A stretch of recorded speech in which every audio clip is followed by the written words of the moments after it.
Hai guys, nama saya Violeta Natasha Tijau. Saya mahasiswa dari Universitas Negeri Manado, program studi Ilmu Kesehatan Masyarakat.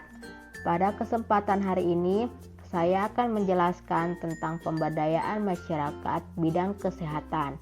Kenapa sih kita perlu untuk mempelajari tentang pemberdayaan masyarakat di bidang kesehatan?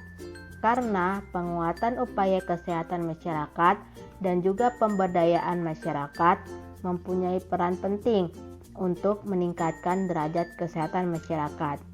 Upaya tersebut dapat berbentuk peningkatan kesehatan dan pencegahan penyakit oleh masyarakat dan juga pemerintah.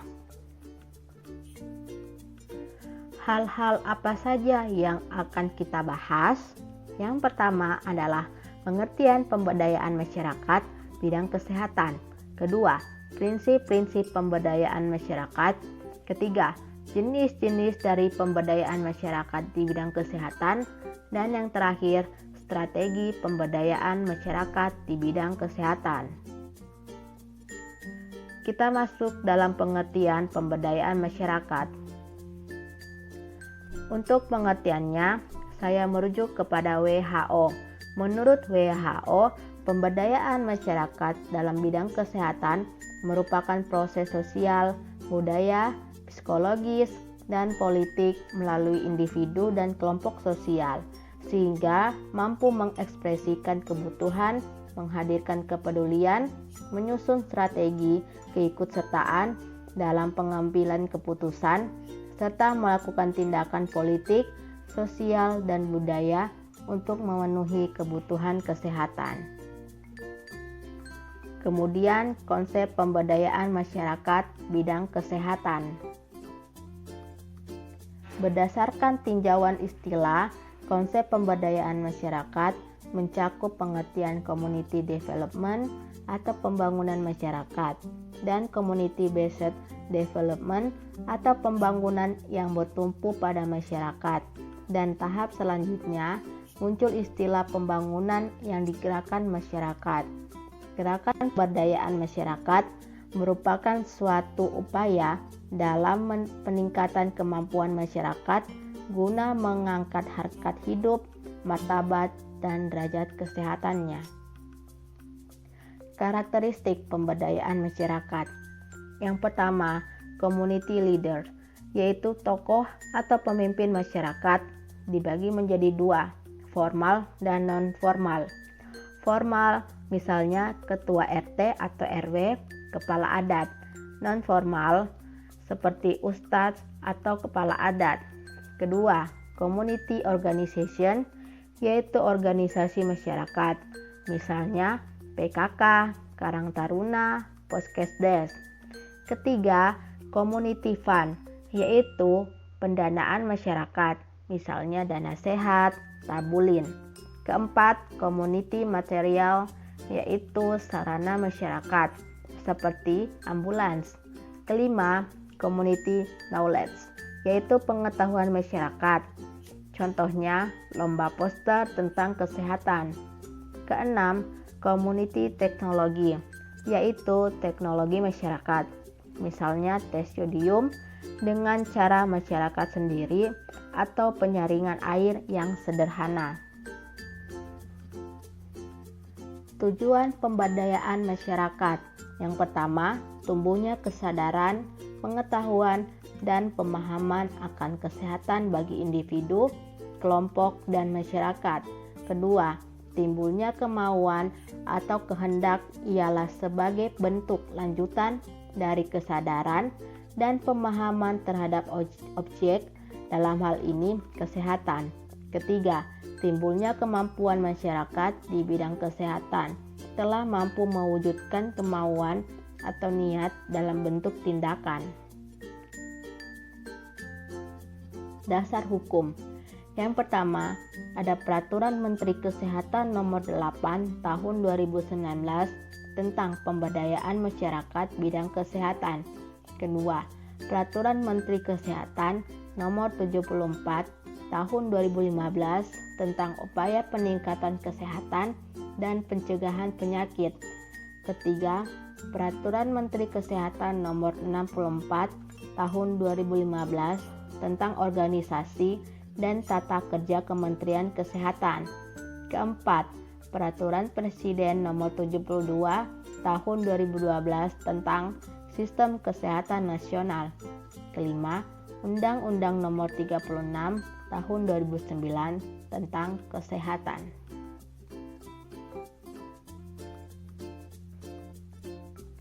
Selanjutnya, ada prinsip-prinsip pemberdayaan masyarakat.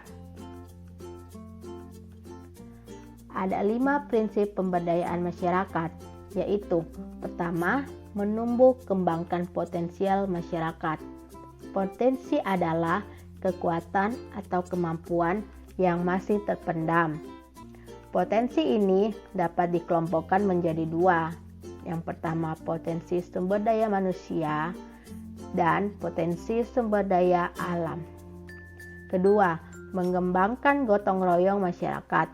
Potensi masyarakat tidak akan tumbuh tanpa gotong royong, karena gotong royong merupakan budaya asli bangsa Indonesia yang sudah tumbuh sejak berabad-abad.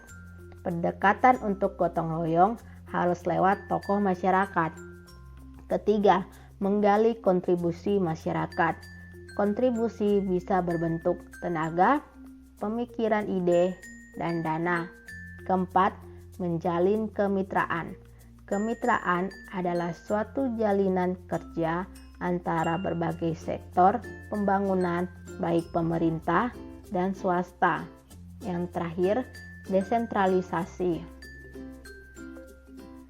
Selanjutnya, model pemberdayaan kesehatan. Ada 10 model pemberdayaan kesehatan. Yang pertama, model pengembangan lokal, sinergi dengan sumber daya lokal. Kedua, model promosi kesehatan melalui 4 pendekatan. Persuasi bujukan berdasarkan kepercayaan yang ada, peran dari tokoh agama dan tokoh masyarakat. Yang ketiga, model pemberdayaan promosi kesehatan. Ada peran multidisiplin ilmu melalui peran pendekatan disiplin, medis, ilmu perilaku, pendidikan guru. Keempat, model pelayanan kesehatan primer berbasis layanan masyarakat. Fungsinya adalah masyarakat harus mampu bertanggung jawab dalam mengidentifikasi kebutuhan dan menetapkan prioritas utamanya. Kelima, model pemberdayaan masyarakat. Hampir sama dengan pemberdayaan yang nomor pertama, tetapi ini cenderung fokus kepada partisipasi kepemimpinan, tokoh agama, dan masyarakat. Keenam, model pengorganisasian masyarakat, yaitu hubungan antara pemberdayaan, kemitraan, partisipasi, responsivitas budaya, dan kompetensi komunitas. Ketujuh, model determinan sosial ekonomi terhadap kesehatan, meliputi pendidikan, pekerjaan, pendapatan, dan modal. Kedelapan, model kesehatan dan ekosistem masyarakat interaksi antara masyarakat, lingkungan, dan ekonomi dengan kesehatan. Kesembilan, lingkungan psikososial, lingkungan mikrofisik, lingkungan gender, lingkungan perilaku, dan lingkungan kerja. Yang ke-10, model pengembangan kesehatan masyarakat desa atau PKMD. Selanjutnya masuk ke jenis pemberdayaan masyarakat bidang kesehatan. Adapun jenis pemberdayaan masyarakat, yang pertama posyandu. Misalnya ada yang pertama, Madya Punama Mandiri. Kedua, pembinaan terpadu, misalnya posyandu lansia. Ketiga, pondok bersalin desa, misalnya Polindes atau KB Kia. Keempat, pendidikan usia dini. Selanjutnya, masuk strategi pemberdayaan masyarakat bidang kesehatan. Adapun strategi pemberdayaan masyarakat, yaitu Pertama, meningkatkan kesadaran masyarakat tentang pentingnya kesehatan. Kedua, meningkatkan kesadaran masyarakat untuk memanfaatkan fasilitas Yankes yang ada. Ketiga, mengembangkan berbagai cara untuk menggali sumber daya manusia untuk pembangunan kesehatan. Keempat, mengembangkan berbagai bentuk kegiatan pembangunan kesehatan yang sesuai sosial budaya masyarakat. Kemudian, bagaimana cara kita dalam penguatan upaya kesehatan masyarakat? Ini ada strategi-strategi untuk penguatan upaya kesehatan masyarakat dan pemberdayaan masyarakat. Untuk penguatan upaya masyarakat, ada analisis situasi, kecenderungan, status kesehatan, monitoring, dan menilai keefektifan aksesibilitas dan juga mutu pelayanan kesehatan, perorangan, serta pelayanan kesehatan masyarakat. Kemudian, yang kedua, mengembangkan kebijakan dan rencana, menguatkan manajemen, serta informasi mengenai kesehatan untuk mendukung pelayanan kesehatan perorangan serta masyarakat, melakukan kajian dan penelitian. Yang ketiga, pelaksanaan dan dukungan dengan meningkatkan akses masyarakat ke pelayanan kesehatan yang komprehensif. Kemudian, untuk strategi pemberdayaan masyarakatnya meliputi yang pertama, penggerakan masyarakat untuk meningkatkan kesadaran masyarakat. Kedua, pengorganisasian masyarakat dalam pemberdayaan serta promkes termasuk bina suasana. Ketiga, advokasi pimpinan lintas sektor, legislatif, ormas, institusi pendidikan. Keempat, kemitraan dengan seluruh sektor terkait. Kelima, peningkatan sumber daya manusia, pembiayaan, dan sarana terkait pemberdayaan masyarakat. Selanjutnya, kita masuk dalam tahapan pemberdayaan masyarakat bidang kesehatan. Adapun 7 tahapan. Yang pertama adalah tahap persiapan. Tahapan ini ada 2 tahapan. Pertama adalah penyiapan petugas tenaga pemberdayaan masyarakat. Sangat penting supaya efektivitas program dapat tercapai dengan baik.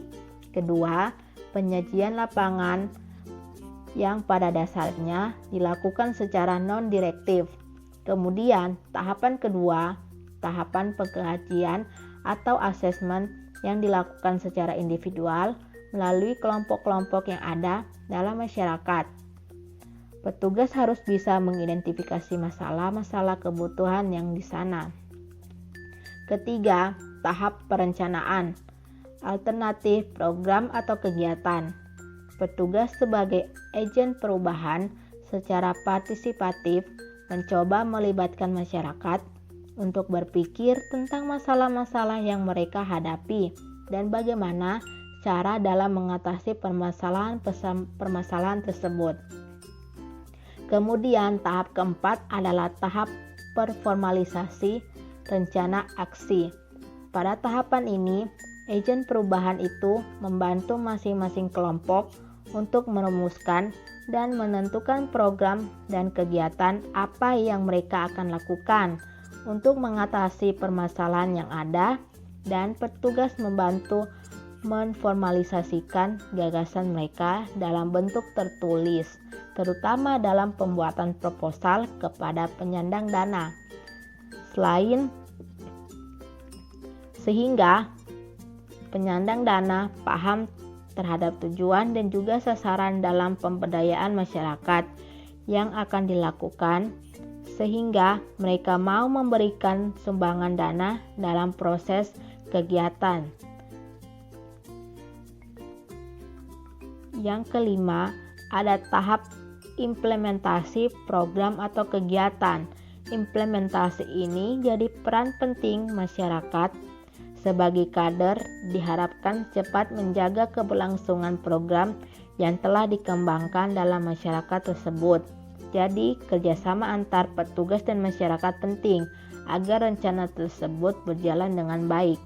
Tahap keenam, tahap evaluasi ini sebagai proses pengawasan diri masyarakat dan petugas program pemberdayaan masyarakat yang sedang berjalan dengan melibatkan masyarakat setempat sehingga dapat terbentuknya sistem komunitas untuk pengawasan secara internal itu untuk jangka pendeknya. Untuk jangka panjangnya diharapkan dapat membangun komunikasi masyarakat yang lebih mandiri dengan memanfaatkan sumber daya yang ada sehingga dengan adanya evaluasi itu dapat diketahui dengan jelas dan juga terukur seberapa besar keberhasilan program tersebut dapat dicapai. Kemudian tahap terakhir yaitu tahap terminasi. Tahap ini memutuskan hubungan secara formal dengan komunitas sasaran.